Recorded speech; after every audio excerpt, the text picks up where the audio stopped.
When I first moved into this area, it was quite a slum area. Lots of the flats were very, very old.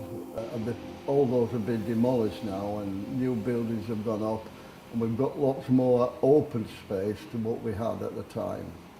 So this estate was considered, by the residents anyway, as a sink estate. Lambeth would never admit that, but they called it a sink estate. That means, you know, they just dumped everybody here. There was a lot of crime, lots of kids hanging around on the street corners. They found babies dead in the chutes. Maybe they were miscarried or stillborn or whatever. They just used to throw them in the chute. I remember when I first got elected, I was just horrified at the state of some of the housing, the big estates. I remember some of the tower blocks. You could walk up those tower blocks and there wasn't a window in the communal areas that wasn't broken.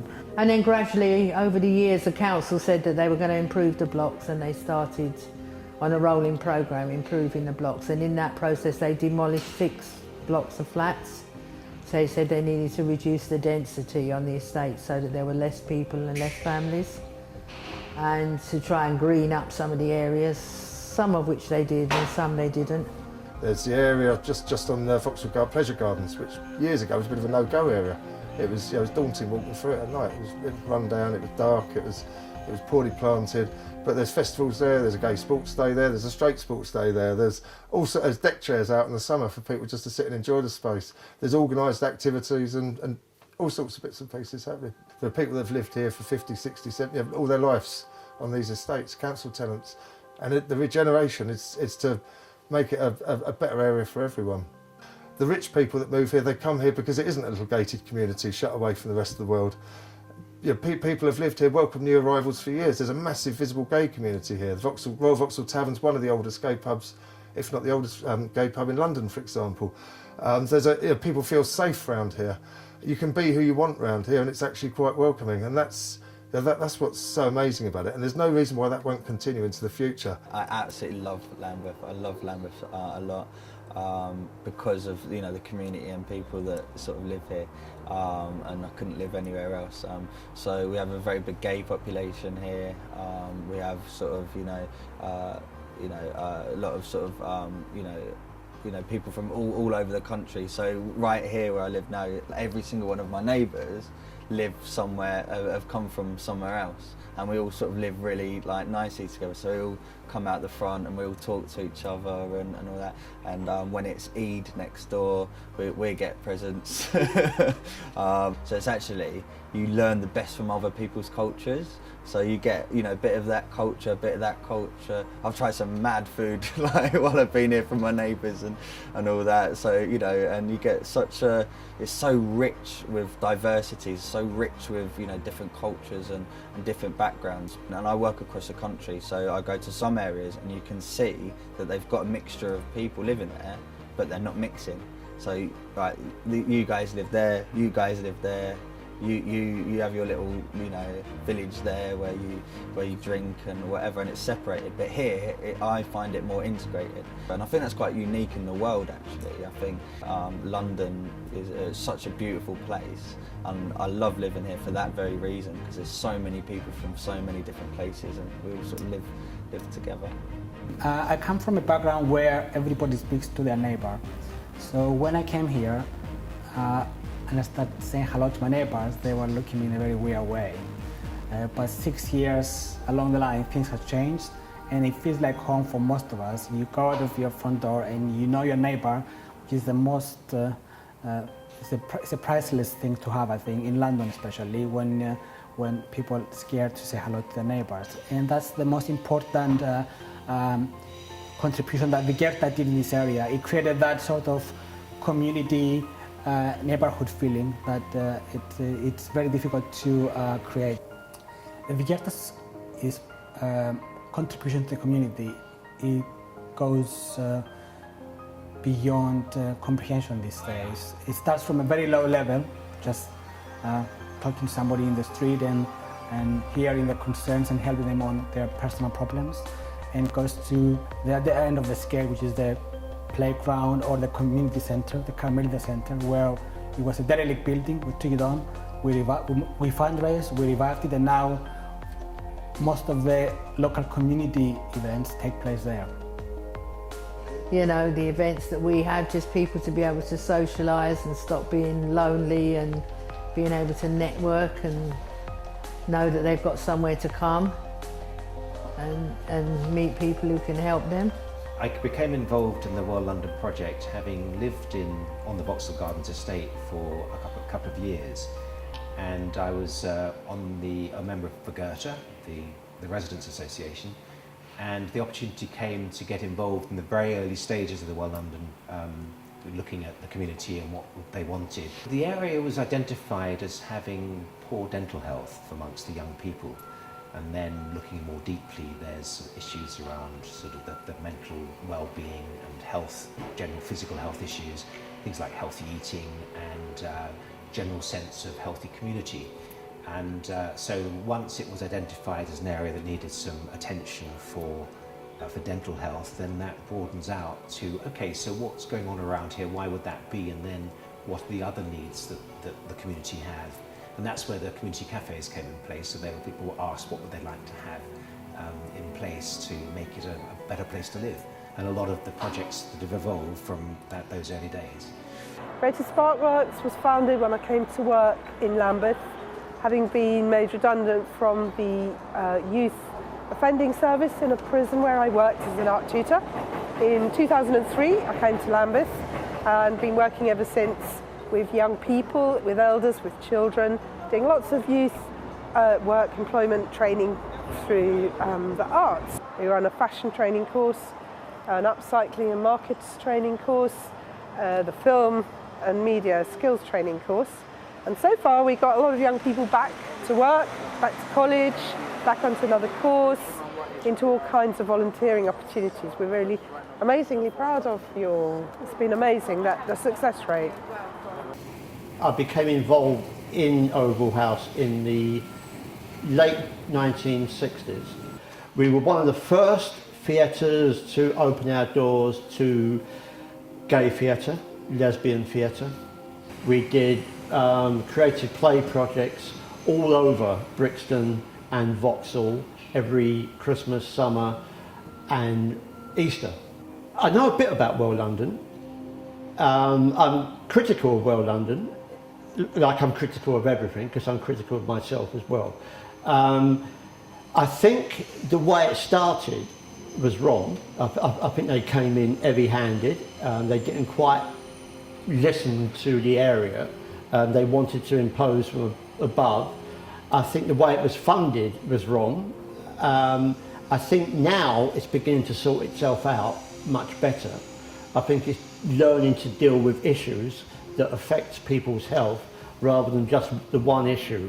What I've learned is, although a lot of people on the outside looking in think that areas like Vauxhall have these dark, grim estates, they're not. They're fantastic.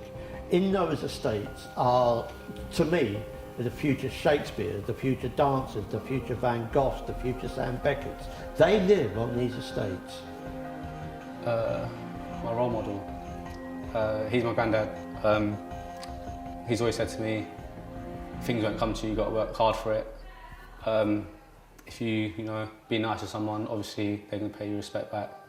Just give yourself a good name. Well, in this area there is Vergurta. They make football teams, they make tennis teams. There's near Vauxhall Estate, there's it's called Spring Gardens. There's a big building, sports centre for young people and older people to go to. There's this youth club, of course. There's a community centre right around the corner that you can sign up to play football tournaments at. And there's also Old Baileys, I think once a year, something around that. You get to see Michael Jordan. It's a good place to go to. The activities I participate in is football, cricket, hockey, there's a gym and basketball. Ping pong, cage cricket, football. Football, cricket, hockey, table tennis, the gym, snooker, football, gym, ping pong, music. Me and my friends perform in a group, we rap together, we sing together, and like it teaches me how to do vocal stuff without and talk properly, because when I was younger, the age of 5, I got a stammer, and my friends have taught me how to breathe when I'm stammering, or if not, I'll just take my time, slow down, or if I'm rapping, I'll do it fast, so I don't have to stammer or rush my things out. My dreams personally are to make it big as a black person in living in like London and stuff. You don't get many good jobs and stuff, so I think my dream would be to make it really successful to prove to other people that it can happen. Quite a lot of young people were going out, robbing trainers, money, like gadgets, stuff like that. So I think money's a barrier to young people, especially to young people. And There's quite a lot of gangs, quite a lot of violence. Some people come here to like get away from that and to go with their friends and stuff. There's a lot of like pressure and smoking and all that stuff. So if people weren't here, they would be probably doing that and stuff. There's loads of like violence and like, people stealing your bikes, motorbikes and things like that. So here's that where they can just all come and like it's a bit relaxed than being out on the street. People holding knives, people nicking bikes, nicking stuff, shoplifting and things like that. The young people are facing these pressures because it's like higher expectations are raised these days from the society. So people, if you not have many friends, if you're not, let's say, if you don't go out every day, if you're a boy, you don't play football, if you're a girl, you don't, let's say, buy clothes every day or something like that, you're considered as a nobody in the area, I guess. I think that what needs to be done is there should be more cameras, more CCTV, there should more be like police patrolling on the area, and hopefully they could trap the people that are doing wrong immediately, so other people can't copy and then do things wrong as well. More police patrols, more cameras, to make the residents safe. Same as for the teenagers as well. I think what is needed is more youth clubs, because this is like the only youth club around here. So yeah, quite a lot more youth clubs. There's not enough workshops for the young people, and not enough, like sports activities. Instead of like a one-day workshop, would be like an ongoing thing. So it keeps the kids and teenagers off the streets. I think that Lambeth should put more money into youth clubs and funding. They're knocking down like most of the places where the kids like usually play and turning it into houses and things like that. A lot of this building work that's happening, starts at millions of pounds. I'm never going to be able to afford it and live in this area or buy. And I think with a lot of these houses being built, many of them are empty properties. So a lot of people were, foreign investors, for example, sort of buying property and then not living in there. And I don't believe that creates community and people sort of knowing each other. To build housing, there is no money to build more housing. So we have all these fantastic luxury apartments going up around here, but who in the local community can afford to buy them? $250,000 a time. It's ludicrous.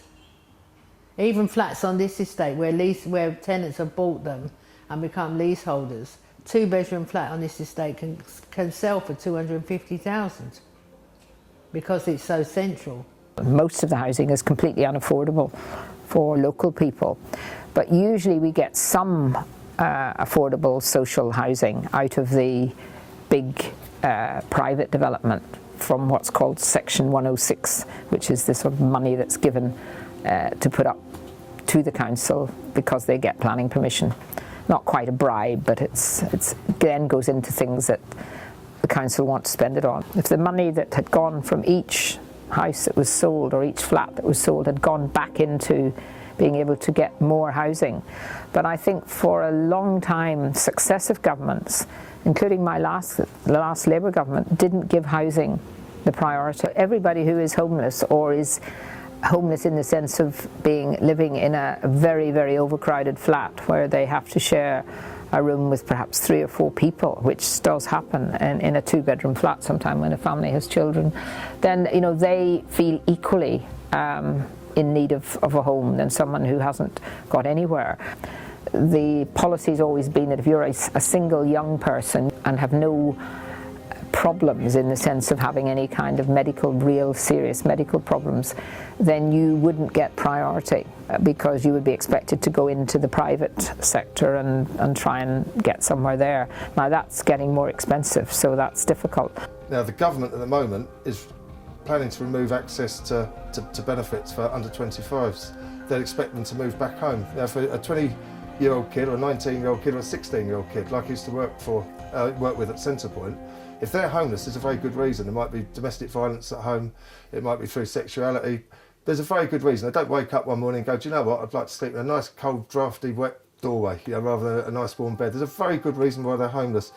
And a lot of them add to those issues. A life on the street's dangerous, it's fraught with danger. So homeless people need an awful lot of support. And in this borough, here, locally, Vauxhall's always been known as an area that's hosted a range of hostels. I went for a period of my life where I was sort of homeless and going from place to place and that, and very little income, so which massively impacts on your ability to socialise. And I think people take that for granted, that actually socialising and talking and spending time with other people affects your health. If I wasn't here, I don't know what I'd be doing. I'd be sitting at home. I'd be playing FIFA. Nothing really. I'll be at home watching TV. There's a lot of pressure and smoking and all that stuff. So if people weren't here, they would be probably doing that and stuff. There's quite a lot of gangs, quite a lot of violence. Some people come here to get away from that and to go with their friends and stuff. So yeah. People there have got nothing else to live for, so they go into drugs to get a few bob together. But the way they take them, I don't think they reach anywhere near my age, 82, but that's a sad thing for them. The concern of mine is the OAPs in the area, especially single people. At least one residential accommodation is being closed down. That's in Lambeth Walk. That's a secured tenancy. And my only concern is where are these people going to go? Lambeth Council should make more residential accommodation for elderly and disabled people. Oh, I definitely don't think they're in touch with the people. They don't realise how people live. They don't realise it at all. It's a different world for them. They live in their own little group. They don't mix, they don't see other people, so they don't know how the ordinary people have to live. When I grew up, you never heard of murders and things like that, and you could go out and leave a street door open, no one would break in. Now you've got to bolt and bar everything up because everybody's breaking in. We never had none of that. We didn't have no. The men used to fight on a Saturday night. They'd come out of the pub and all get drunk and sing and dance, and they'd come out the argument, but it'd be a fist fight. But now it's knives and guns they shoot and fight one another with. But you never had them years ago. Never heard of it. Never heard of anyone shooting them. Well, I don't think anyone had guns or knives. Things you can't imagine what it was like to what it's like today, I get very concerned about the numbers of elderly people who are living on their own and feeling quite isolated, not frail enough to actually need full-time care or anything like that, but who have quite difficult lives dealing with isolation. Maybe their relatives have moved out of London, they don't see them that often, they can't get around so easily, and they have seen their neighbourhoods change hugely. And for a lot of older people that can be quite difficult. And it is happening for a lot more young people take time to just go and talk to their neighbours. I like change, personally I do like change, and Vauxhall is undergoing big change. The only criticism I can put on the table is that the community maybe sometimes was left outside the game. When consultations took place about the developments of the riverfront, some of the views that community had probably haven't been acknowledged. So now that some of these developments went ahead, the community seems to, not feeling very happy about them. But saying that Vauxhall needed a change, and the biggest change that is needed is the London Juratory, the roundabout basically, that is bang in the middle of Vauxhall and splits Vauxhall in two and makes Vauxhall looks like being just an interchange. It's one of those regeneration projects that definitely needs to go ahead. But because it's such an important project and it sits in the middle of Vauxhall, I think lessons need to be learned, and before they decide what to do with it, they need to consult the people that live here, and Vigurta, that represents 3,000 people, are the people to ask and listen to. The councils will often, or anybody will come along and say, oh yes, we're consulting. But really what they're doing is they've already made a decision, then they're trying to tell us this is what's going to happen, and then they tell us we've consulted.